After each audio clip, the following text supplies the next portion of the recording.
When we think of women in World War I, there are a couple images that probably come to mind. Maybe women working as nurses or perhaps ambulance drivers, maybe even secretaries.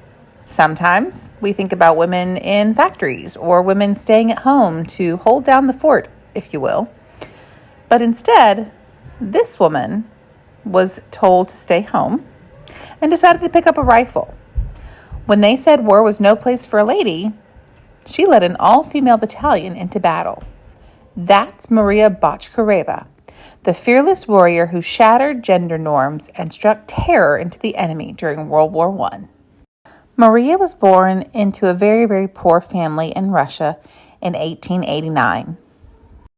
Maria's father was an abusive alcoholic, and so at the age of 16, she decided to run away and get married.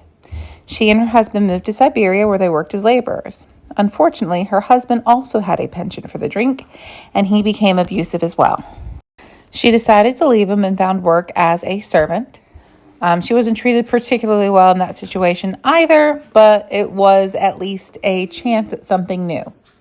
She moved to a new town and began a relationship with a local man named Yakov, and they opened up a butcher shop.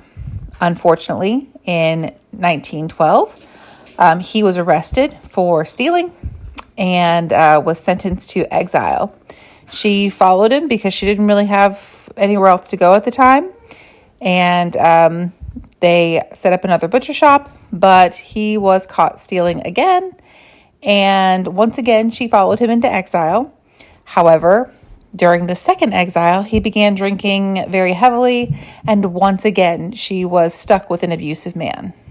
In 1914, when World War I broke out, she decided to leave Yakov and returned to Siberia, and immediately tried to volunteer for the Reserve Battalion of the Imperial Russian Army.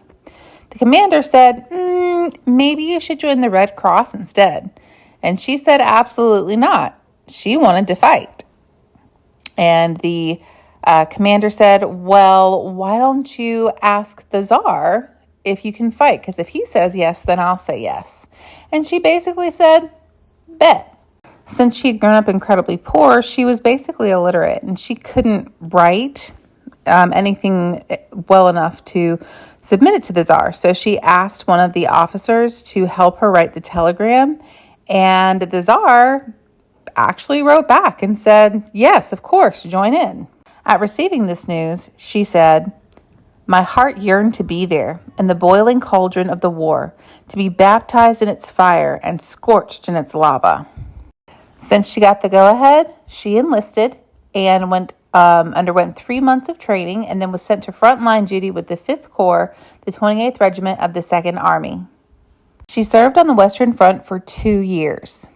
She proved her mettle, and she earned a reputation for being fearless in combat, fighting in the trenches and taking on brutal hand-to-hand combat. During this time, she was shot in the hand and forearm, and her leg was shattered by a bullet, and she had a shell fragment embedded in her spine, which paralyzed her for 4 months.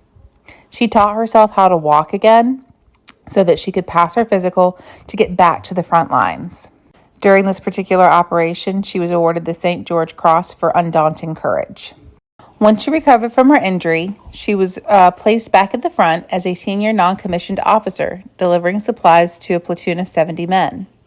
The men in the regiment didn't really know her, and they treated her very disrespectfully, and they would harass her until they saw her fight. And then eventually, she just kind of won their respect. However, having to fight through all of her injuries left her very exhausted. And quite frankly, she needed a break.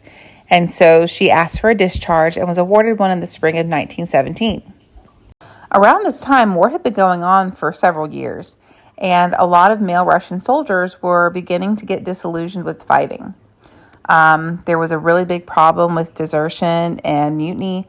And so, once again, Maria decided, you know what? It's time for me to do something. And so she made a very bold proposition. She claimed that if she was given permission, that the creation of an all-female combat unit would fix the Army's morale problem.